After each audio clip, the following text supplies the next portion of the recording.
Assalomu alaykum hurmatli obunachilar. Mana yangilangan Tank 1 Pro modelimiz yetib keldi. Mana ikki tomonda U6 faralari bor. Projektorga o'xshagan o'zini farasi. Hop, pavorotlari ham pavorot ishlamaganda mana qizil gabarit chiroqlar bo'lib yonib turadi. Ajoyib chiroyli chiqdi. Hop, dugasi balandlashgan oldingiga nisbatan. Hop, bu yerda ham dugasi bor. Yonboshlarida. Yani dizaynga o'zlaring baho beringlar. Hop, keyin mana bachogi o'zgargan. Yumalar bas turburchi bachog bo'lib keldi. Mana arqa faralari ham LED faralar kechqurun ancha yarq qilib beradi.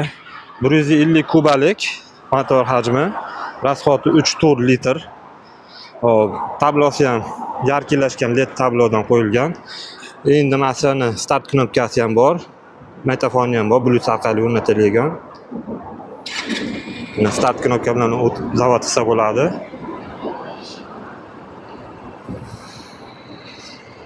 Hop. Komplektida kaska bor, poligi bor, hop, ключи bor va bunaqa yopinchig'i bor, plashi bor. Yangilangan mana bokovoylar va oldidagi oynasi bor. Kimga kerak bo'lsa aloqaga chiqarasizlar. Xohlasa manzilimiz o'sha Sergeli Xonobodda joylashgan. Do'konimiz Demanch. Chiroyli narxlarda qilib beramiz, xudo xolasa. Kelaverasizlar.